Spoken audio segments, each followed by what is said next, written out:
Welcome, everybody. My name is Tom Woodford, and I'm the college counselor here with Hilliard City Schools. Can you believe it? Your child's a senior. It's kind of hard to believe, as I've met with so many of them, and they can't believe that they're in the middle of this process. But thank you for tuning in.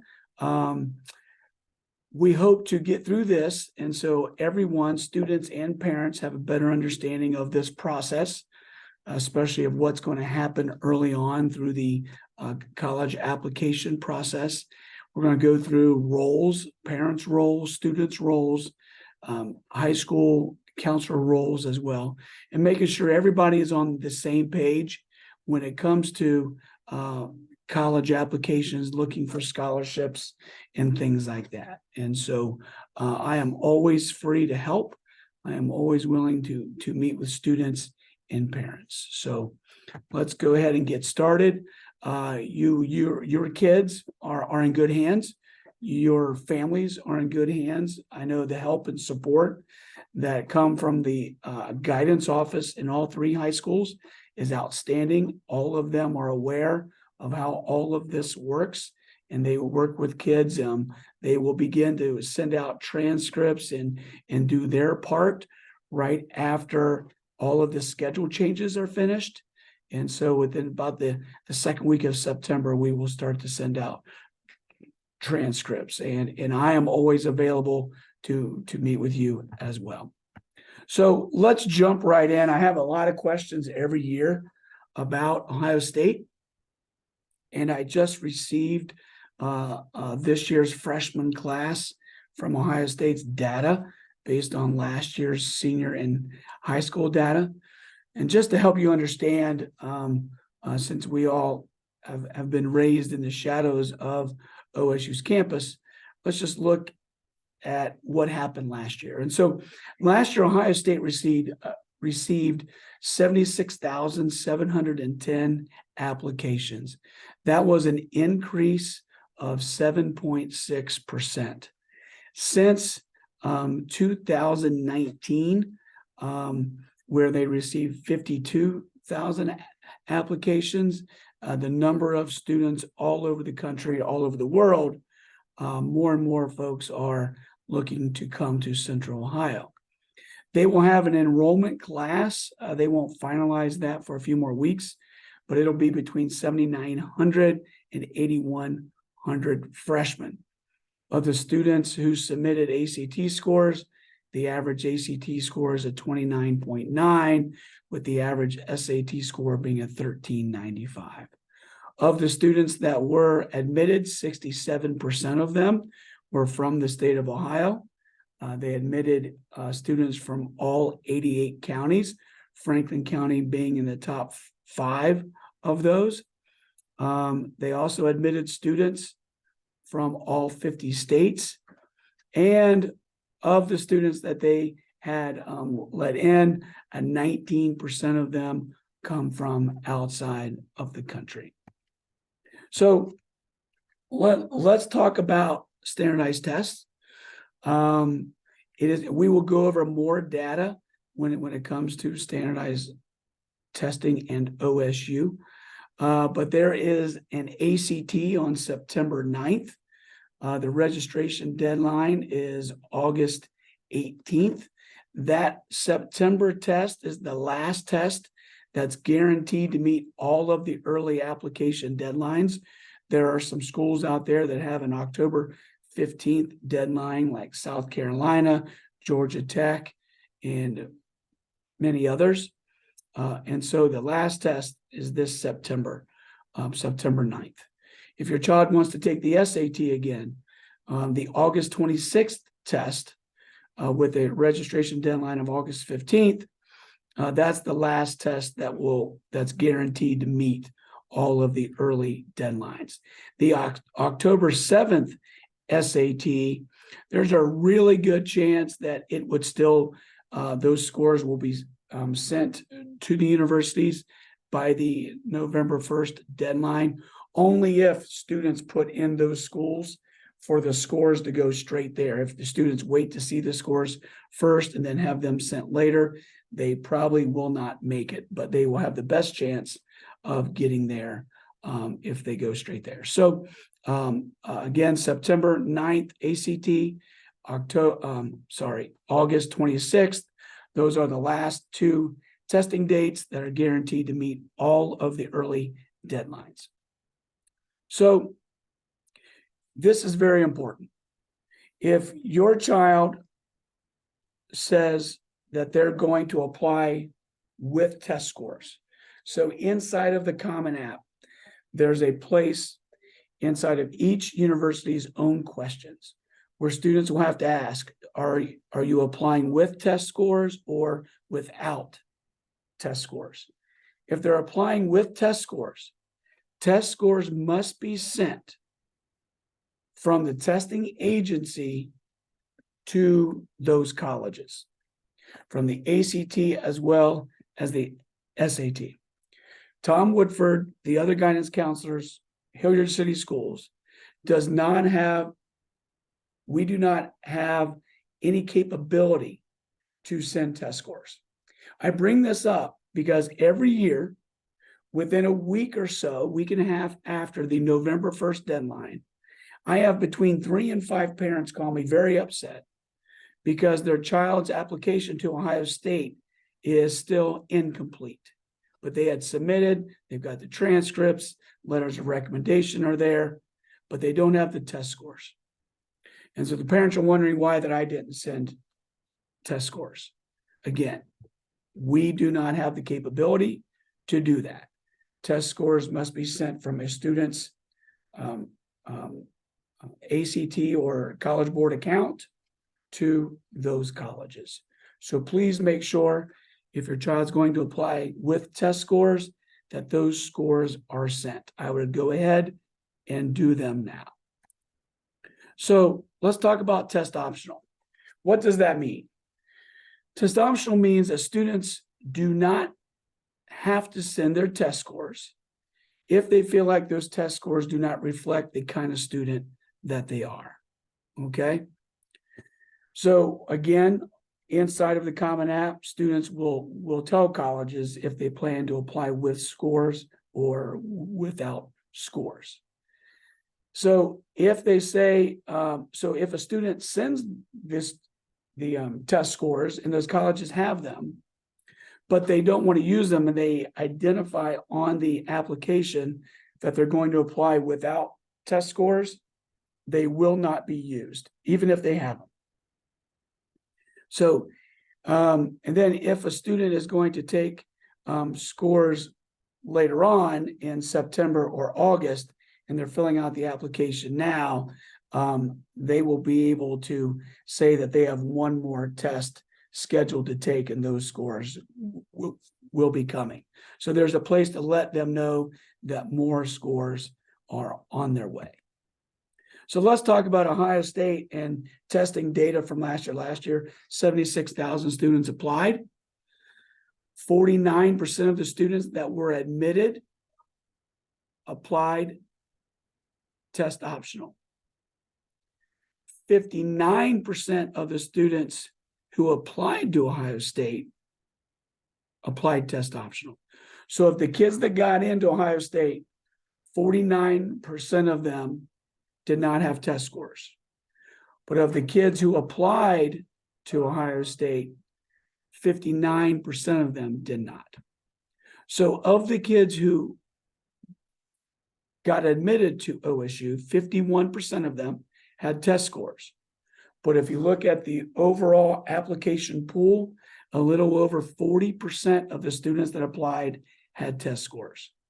So what does this tell me? And now looking at the historical data over the last 3 years, that tells me that if your child has competitive test scores, they should submit them because they are admitting more students who have test scores over students who apply test optional.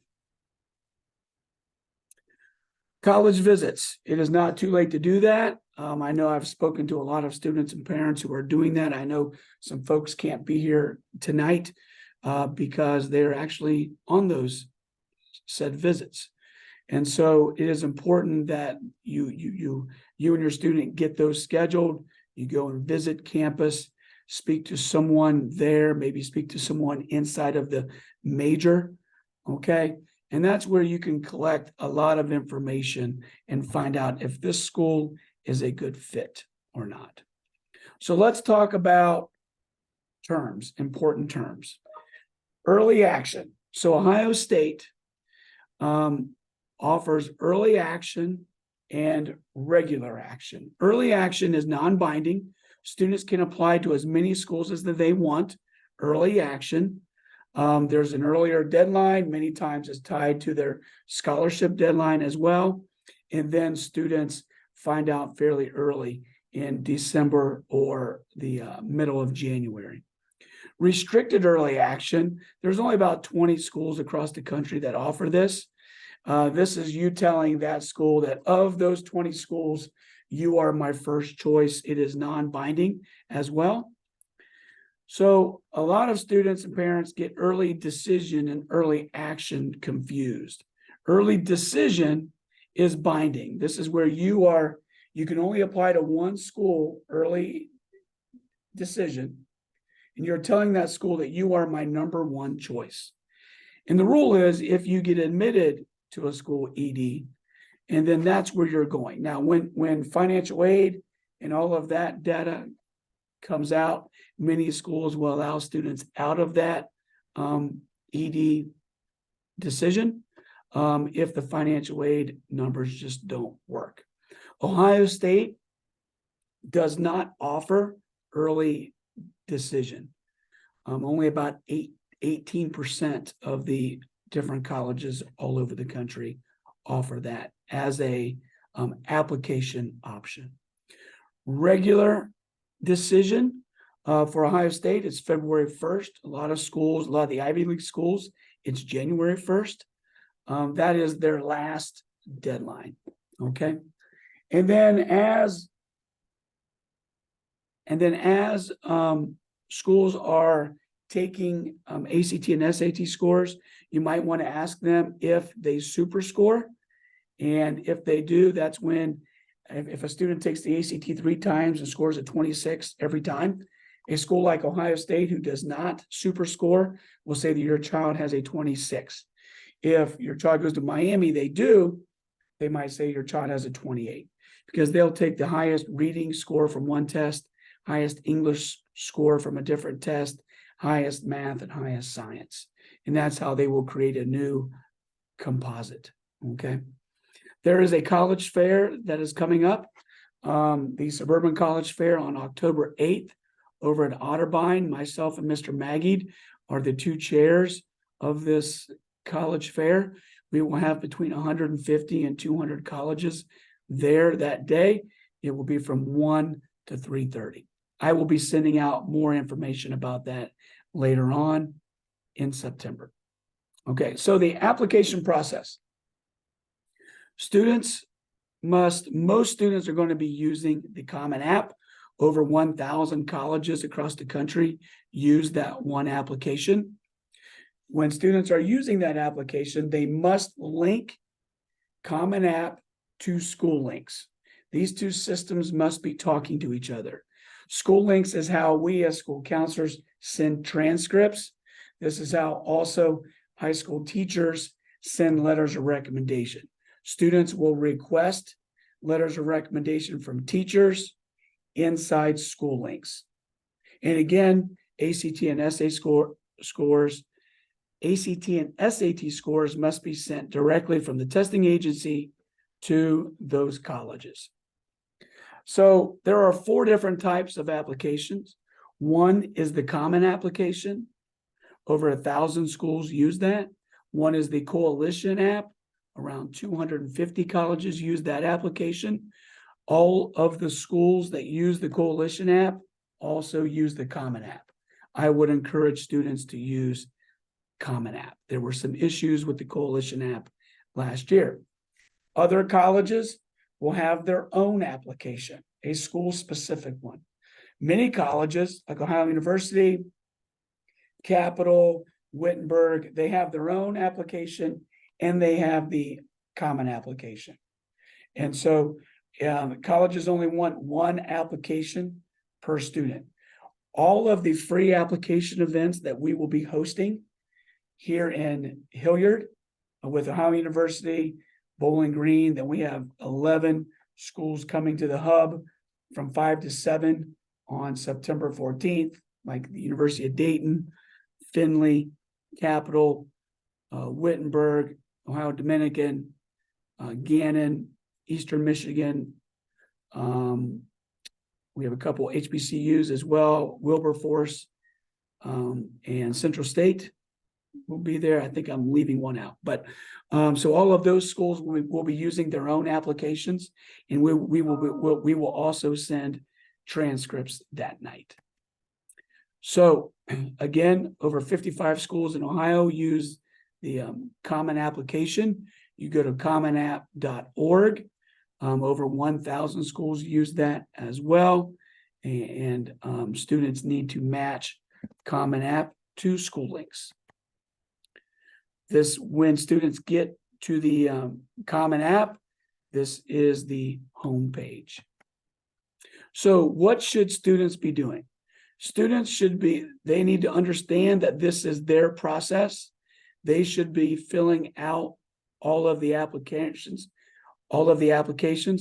Parents, you do not fill out college applications. This is not your application. This is your child's application. Now, you should be looking over their shoulder or asking questions, editing their essays and things like that, being a part of the process. But they are the ones actually filling out the application. Each week, students get 168 hours a week to go to school, sleep, take care of some social things, eat with mom and dad and things like that. I would encourage students to create a calendar for the week, as well as a schedule, and create common times to work on all of these applications. Okay. Again, students will be inviting their teachers to write letters of recommendation in school links. Common App camps, I know we've been through a few of them already. I've got quite a few more left. Would love for students to sign up for them. There's a sign up link in the in my college news email that I've sent out for the last 3 weeks. Students are welcome to join me there, and I get them through this whole process. They don't finish the application, but they know how to, and they have everything set up. So once a student submits their application, typically they will get an email confirmation from that college. And in that automatic email that will go out, it'll say something like, "We don't have your transcripts." Well, you just submitted your application. So even if we've already sent the transcripts, they haven't been connected to each other yet on campus. So allow time to make that happen. Students, again, need to request the transcripts in school links, and the school counselors will begin to send out transcripts in the middle of September, once all schedule changes are finished. Okay.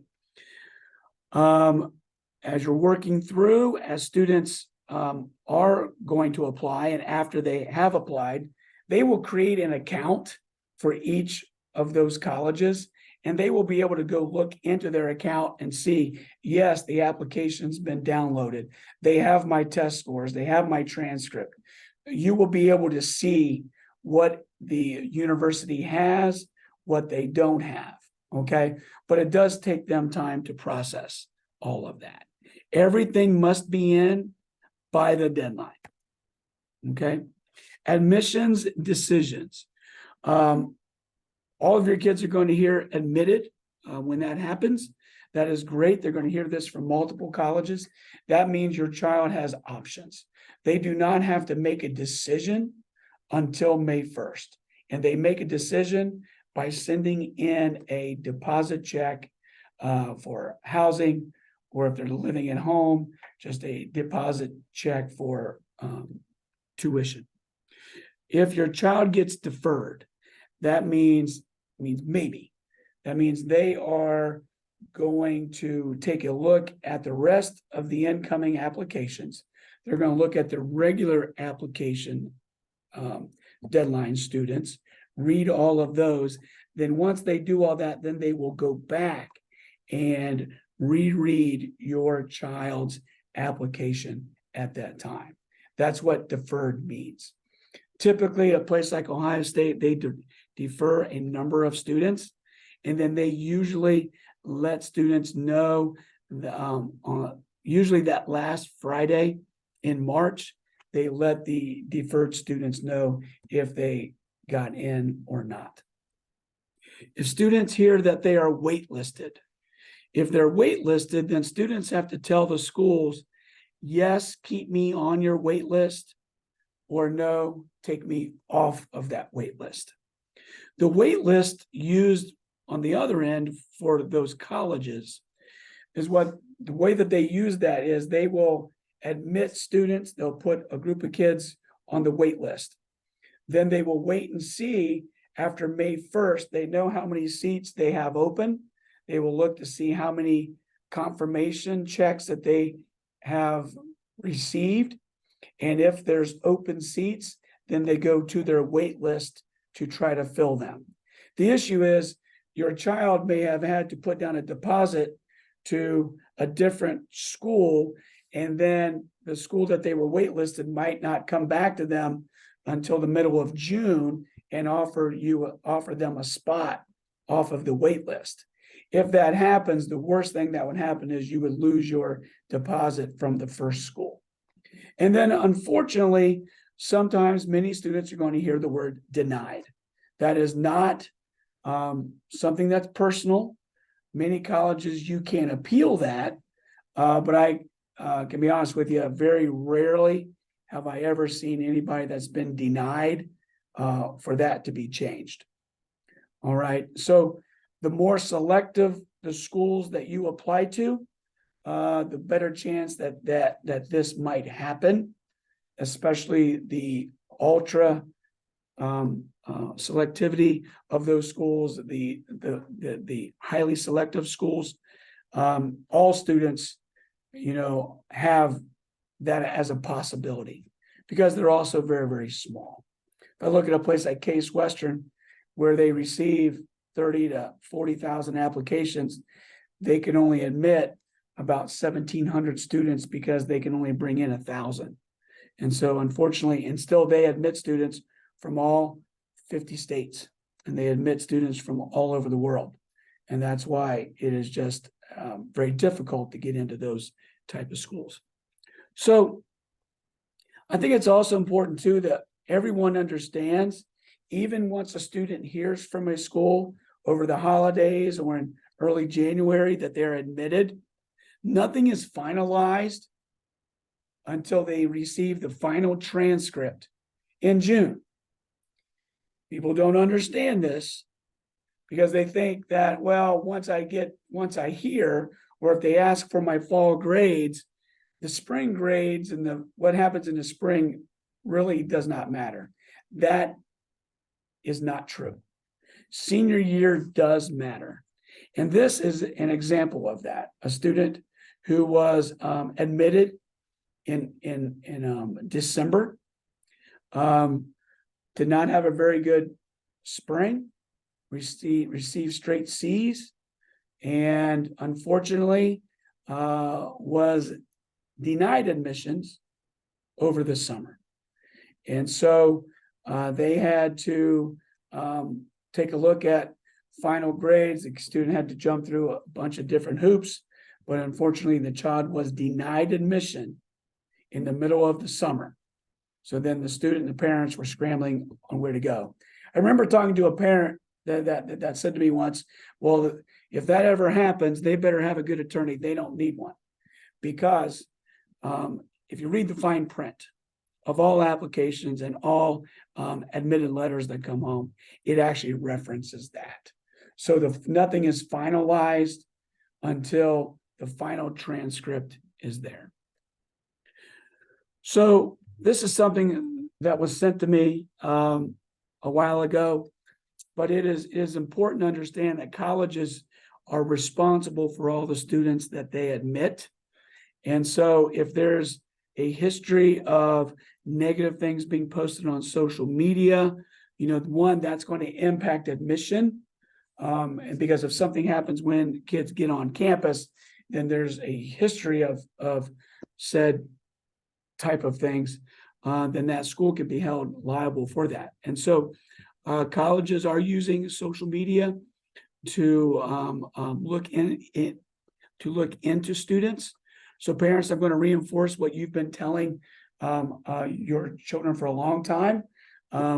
If it's not something grandma would want to see, then you do not want to post it. And so they need to be careful on what they are putting out there. So what are colleges looking for that students can control? So colleges are going to assess a student holistically. They are not looking at student A from Hilliard against another student from Dublin, St. Charles, or some boarding school on the East Coast. They're going to look at every student in the context of their own situation. When we send transcripts, we also send school profiles to help those colleges and universities understand the academic options. And so those colleges can also rate the academic rigor of the courses that kids have taken. They're going to look at their GPAs. On our transcripts, we show weighted GPA. Some colleges will ask for an unweighted GPA. Many schools out there, especially in the South Carolina, will create a new GPA on a 4-point scale for everybody. Schools like the University of Tennessee, they will create a core GPA for students, and they will put that on a 4-point scale. So they'll throw out all of the electives and create a GPA for your child that your child doesn't even know that they have. They're going to look at volunteer, they're going to look at leadership, organizations that they're a part of outside of school, or they're part of clubs and sport teams here, demonstrated interest. Have you and your child been on campus? Did you speak to those folks at a college fair? They track all of that. They also want to know about work experience. Work is something that colleges look at very, very positively. So on the Common App, there's an area for activities.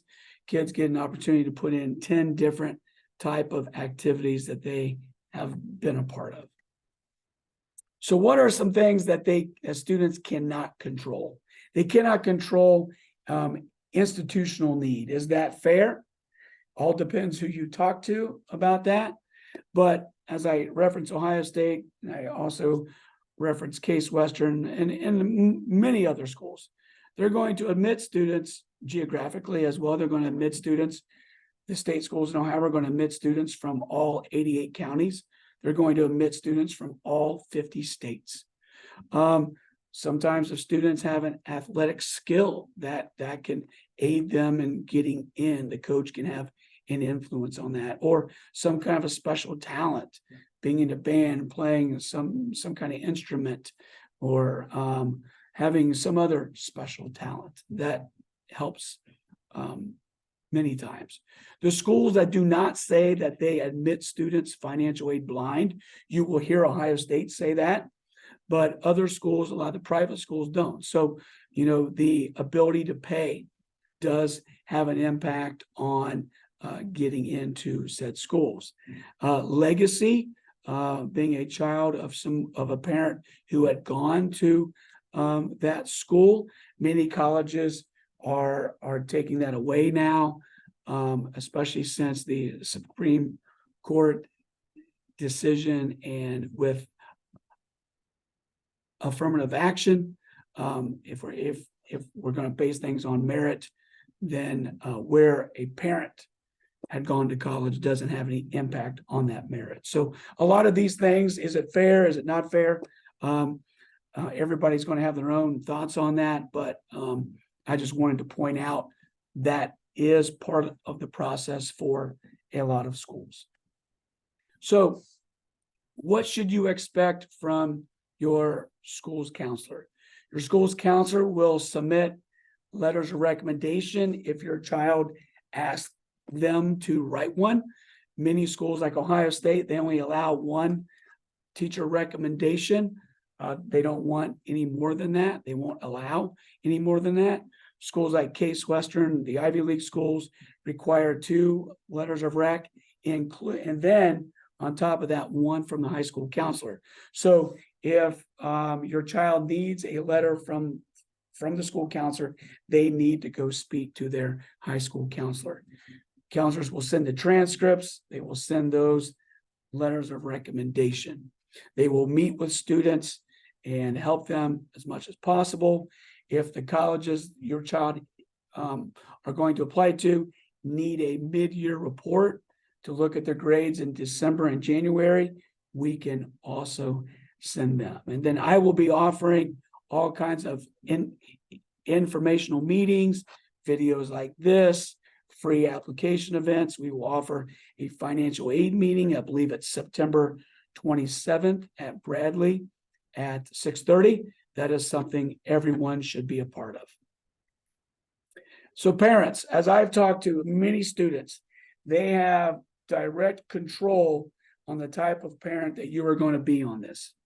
And so if we don't know what's going on, we don't have any choice as parents but to become that helicopter parent. And when that happens, we're asking questions, we're not getting the answers we want, we're going to ask again, maybe louder, and we're just going to get more involved, and that's going to become a stressful time. So I advise students to communicate with mom and dad, let them know what you're working on, when you are working on it, when you plan to submit, allow you to see what they've written, what they've done.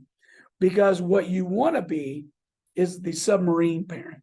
It means you're around, you're all-knowing, and you're ready to take action when needed. And so I've been advising your kids that they're in control of the type of parent you are going to be for the rest of this fall. So hopefully things will go smooth. So what are the top 10 mistakes that are made when students are filling out their applications? One is leaving out parts that students might not think are very important. Writing a cookie cutter essay. The essay needs to create a new vision of you, of the student, that the reader is getting that's different than what they got from looking at the application. Not updating any kind of information if they get into National Honor Society as a senior, if they win any awards, all right, and different things like that. You want to update that with the admissions counselor from each school. Students need to be checking their emails. Colleges are going to be reaching out to students via email. It's important that they do that, all right? Or if students are applying to colleges, just because maybe a family member went there, or they're applying to a college, but that college doesn't have the major that the student wants to study. That is a huge mistake that is made every year. All right. Demonstrated interest, visiting those colleges, going to college fairs, communicating with those reps are very, very important. When our students do not ask questions, they don't get answers back. And so it's important that they do that. Slacking off senior year, as I said earlier, senior year is not a recreational activity. It is something that is part of the final decision. Missing deadlines. This is something I think that we do a poor job in Hilliard. We allow kids to miss a deadline, turn things in later. We're focused on what they're going to learn, which is great. But then kids get into a habit of just turning things in after a deadline. Ohio State's going to receive over 76,000 applications. If you miss a deadline, it is going to cost you opportunities. Ohio State's, a lot of schools, Miami, Case Western, a lot of schools, their early action and scholarship deadline is November 1st. They must have everything before that date. If it comes in after that date, they're going to tell you that they care, but I'm going to tell you that they don't, because they had over 50,000 applications come in before that date. And so now your application is now being moved to the regular application deadline, which means they can still get in, but they cannot get any merit scholarships. And the number one thing is having somebody else, aka a parent, filling out the college applications. Parents do not fill out college applications unless you're filling out your own to go back to school, but you do not fill out your child's applications. I know they're busy. They should be busy, but they need to fill out their own applications. We as parents need to be a part of it and looking over things, but we do not fill out those applications. I only dig my heels in on certain topics. This is one of them. I actually have had colleges call me and ask me, do you think? And so if I know, I'm not lying to any college. I'm not going to do that. So again, these deadlines are not the soft deadlines. Your children do not have to make a final decision until May 1st. In April is a very stressful time because that's when students are having to make that final choice. So the free application for federal student aid, there's major changes coming to it. We will have a financial aid meeting September 27th at 6:30 at Bradley. Typically, the FAFSA opens up on October 1st. This year, there's a lot of changes happening. I've heard that it is going to be delayed and won't open till January 1st. But it is based on 2022 income. So students will go to FAFSA.gov. Do not go to FAFSA.com. If you have older kids that are in college and you fill out the FAFSA, you got a thing called an EFC, the Estimated Family Contribution. That's being changed to the SAI, the Student Aid Index, AKA it means the same. It's what the federal government believes you can afford for college, okay? You will not need an FSA ID number. That is something that you had in the past. They will have other ways to do that. Now, if you're interested to get a general idea of what the true cost might be at a school, on every university's website, within 2 clicks of the homepage, there's a thing called the net price calculator. You can put in some basic information. It'll give you an estimate of what the true cost would be at that school. If your kids are looking at some private schools or schools on the East Coast or in the South, many of those schools will ask for a second document that's used to create a financial aid package. And that is a CSS profile. We've had parents skip over this because they had never heard of it.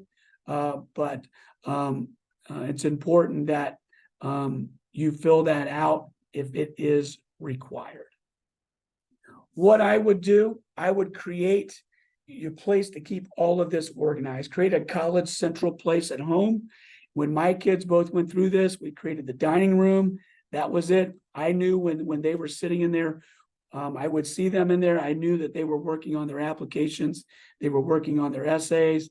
If they needed to collect everything from all these schools, we bought them a divider from Target. Every university had their own file. So we made files and did not make piles. If you need to contact me, feel free to do that. It's best to send me an email at tom_woodford@hboe.org.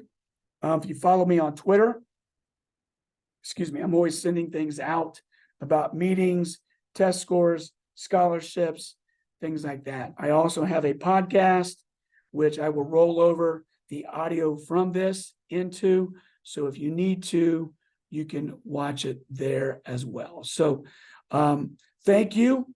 I'm so excited for your child's senior year. I'm excited to meet with you. This senior year is going to fly by. And so if you have any questions, feel free to reach out. Thank you.